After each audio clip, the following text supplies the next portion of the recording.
Okay. All So, right. hi everyone. Today we are chatting with Erin, who is a young change maker who's got a great story to share. So we thought we would have a chat about what she's been up to. And yeah, to start with, I'd like to give everyone a feel for who you are as a person and a change maker. And also, firstly, thank you so much for joining us for this. Thank you for having Yeah, me. it's a pleasure. How would you introduce yourself and what motivates you or your work? I'm a current university student, but I do consider the work that's brought us together today as just as integral a part of my education as my coursework itself. So, generally speaking, I like learning, I like making a difference, and I love to play and experiment. And my motivations would be like two major components. So, one, building transferable skills that I can one day use to help systemic change occur in some form. And honestly, it's fun.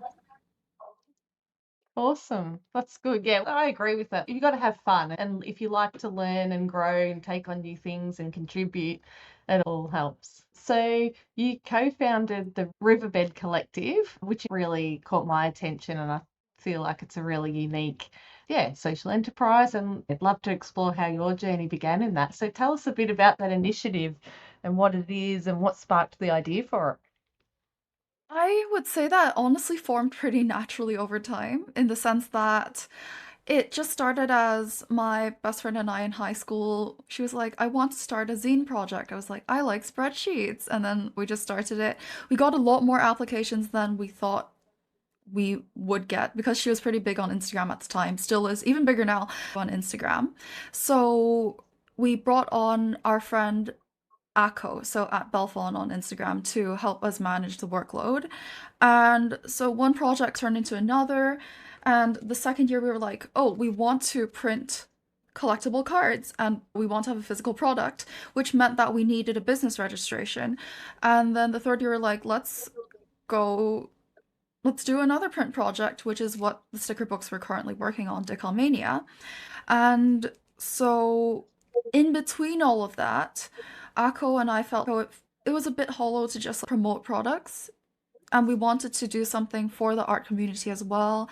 And we also found that we were filling this gap that a lot of freelancers or independent artists felt like they had, which is gaining insight into the process of how these projects are run or that sense of community you get from working on these projects together. So that's how the aim of supporting artists, bringing them together, inspiring them to dream, and then equipping them with the tools to do. That's how it all came together. Oh, that's amazing. So can you just explain a bit more? So it's artists, they're from, what, from around the world? Is that right? So the last time we did so the collectible cards, 93 artists, 20-ish different countries, but 66 cities. Pretty much like all around the world. So I think a couple in Sydney or Melbourne as well. Amazing. And was it just like your friend that to do something creative that Yeah, you and said? like I've always been an artsy person, so I was like, I like spreadsheets, let's do this. And that's how Yeah, it yeah. started in the first place and got bigger and bigger each year. Great. And it must have definitely filled a need or an interest for that many creatives to be a part of it. Yeah, at one point I asked them, guys, if you're not motivated by money, why are you here? So, to put it quite frankly. And the response I got was that you don't often see a place that really supports what artists want to do because my design brief is usually do whatever you want as long as I can print it, go wild, have fun, and we'll be here supporting you along the way. So, that kind of creative freedom with the structure of a paid project, with the community that it brings, is what helps us, what keeps artists returning year after year. That being said, we also have a lot of people who are art students or just people who do art on the side. So, someone's in like urban planning, someone was in marine biology, things like that. So we do bring together people from a lot of different backgrounds. So it's giving people the opportunity to express, yeah, their Yeah. creative when they might not have otherwise. Yeah, like for someone who does art on the side, it's very rare that you get an opportunity to show your art to such a wide audience. And so we're trying to make the barriers to entry lower as long as you've got the skills. Building on that, so what's one highlight or outcome from it that you're the most proud of? The fact that we've gained a reputation for honesty and transparency as well as professionalism and that sense of humanity, like balancing professionalism and that sense of humanity, I feel has been a challenge, but it's been very delicate. And I'm glad that we've built a community that holds us accountable. If I do something that's they think it could be done better, they will tell me. I will get DMs, and I really appreciate that. And to others, from an outsider's perspective, from what I hear, we do help them feel less isolated and we provide insight into the whole process of just building this from scratch.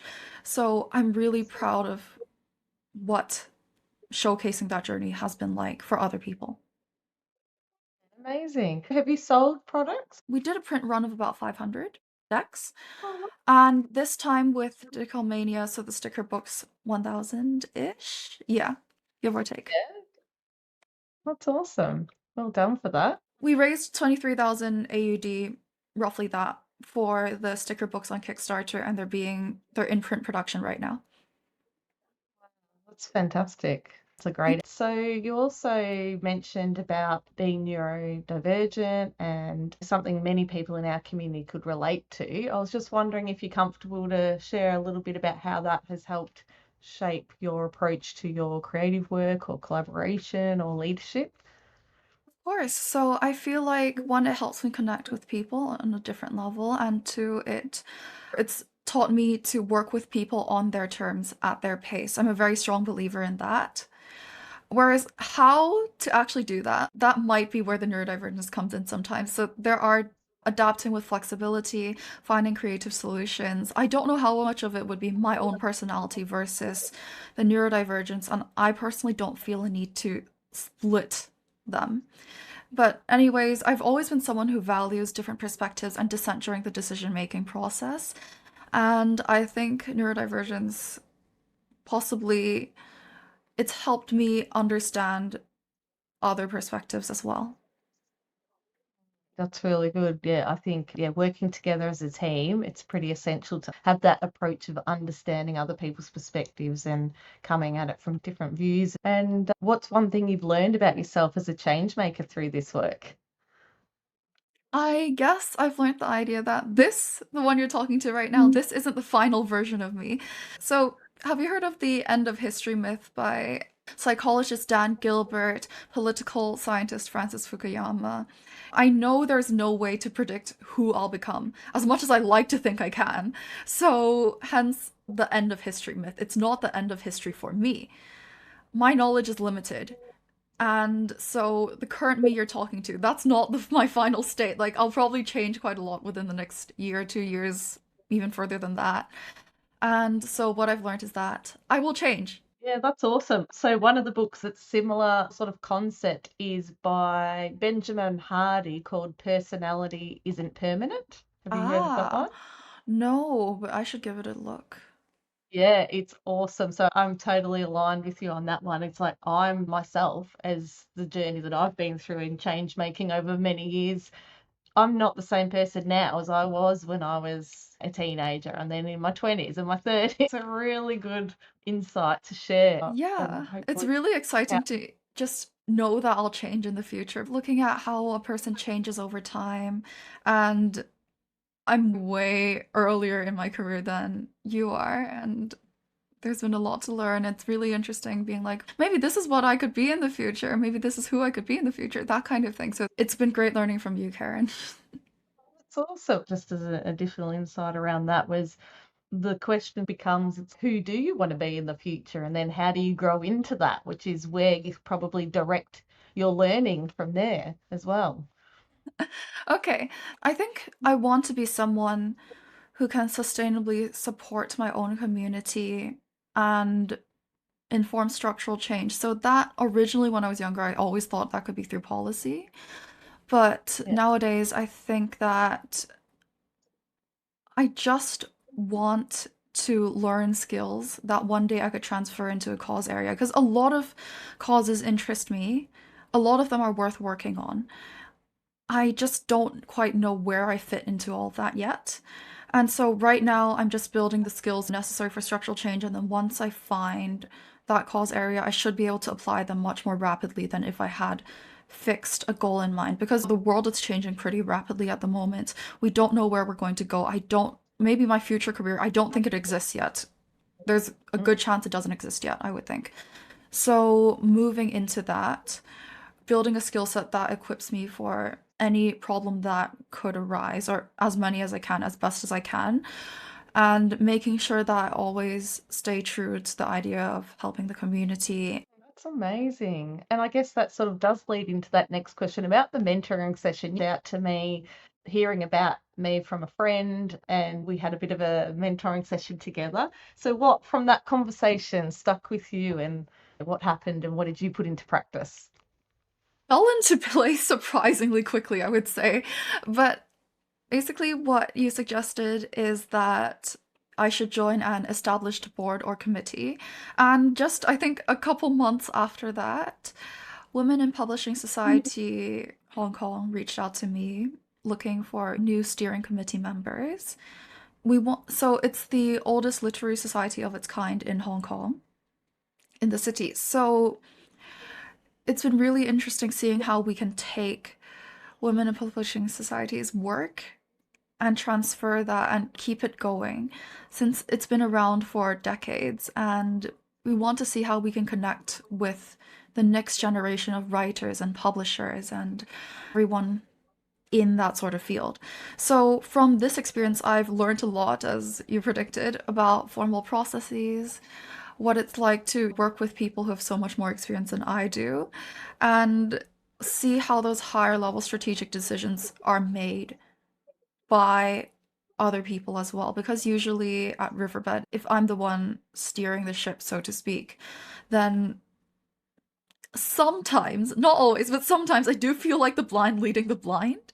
So it's really interesting seeing how other people do it as well and to learn from people with more experience than I do. It might sound trite. It's opened me up to even more things that I now know I don't know. That's amazing. And I really love the fact that you like took it on and you went for it, because some people might get given suggestions and then you don't act on it. And so it doesn't change anything. But yeah, you've gone and done that, which is fantastic. And the other thing I'd suggest is probably by you being on that board, you're learning, but you're also offering another perspective for them to learn from you as well, which is really important too. Thanks. Yeah, it's been incredible. They're a great team.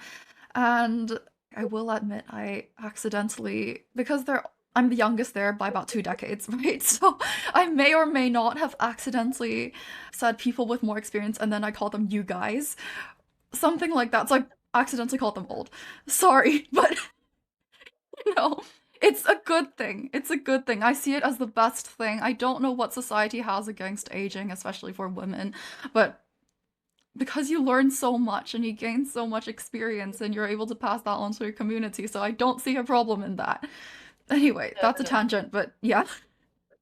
Yeah, no, that's interesting, isn't it? Yeah, good insight because, yeah, I definitely think as you get older, you can possibly be put into a certain box. But I like the way you're viewing that as, yeah, people that got a lot of knowledge to share, and it's absolutely true. But I've got to say, though, I still like engaging with young people and having young people be a part of the things that we do in our own initiatives is I'm learning every day from them too. Yeah, of So course. in terms of just thinking more about how change happens, you've indicated that you like to make change and systems change, and that's what you're interested in. Has your view of how change happens evolved recently through your experiences? I would say when I first heard about this concept of systemic change and whatever, when I was, I think, 15 or 16, I was all like, oh, yes, I want to go into policy. I have to go into policy. But I will spend several years or a chunk of my career doing on the ground work first, just so I gain that understanding that will then inform policy. And I planned that whatever policy position I would get into, I would take maybe an afternoon each week and have that as a consistent thing throughout the course of my entire career, volunteering with the group that I want to help, just so I gain more of an understanding into their problems, their perspectives, and what they need, because they know what they need best. I don't know anything if I'm just sitting in a boardroom, that kind of thing. So that's the plan I had in mind back then. And I do still agree to a certain extent. But lately I've realized that although policy is very important, oftentimes change starts within communities and then systems change to reflect those changing values and to reflect what's been going on. So it doesn't have to be top down, is what I'm saying. There are various methods of integrating policy to practice, right?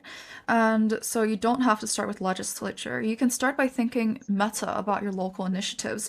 So take a small improvement and amplify that. See how it can be replicated across the board. Like instead of just composting your kitchen scraps at home, maybe you could see how the local soup kitchen, what could they do with their food waste? And that's pretty empowering because it means you can start almost straight away just by making these, in some places, some perspectives would say 1% gains if you've read Atomic Habits.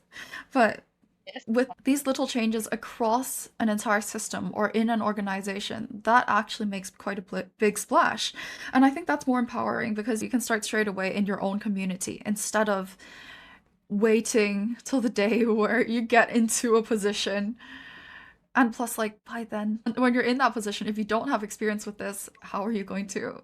You're not going to know what to do anyway. So that's my take. You can start small. You can start with just you and your surrounding community. I think that's the best way to start.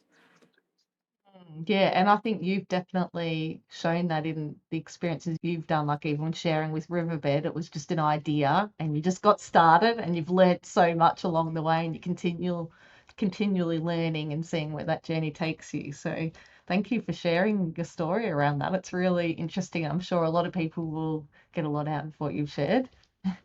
Thank you so much. I hope they do as well.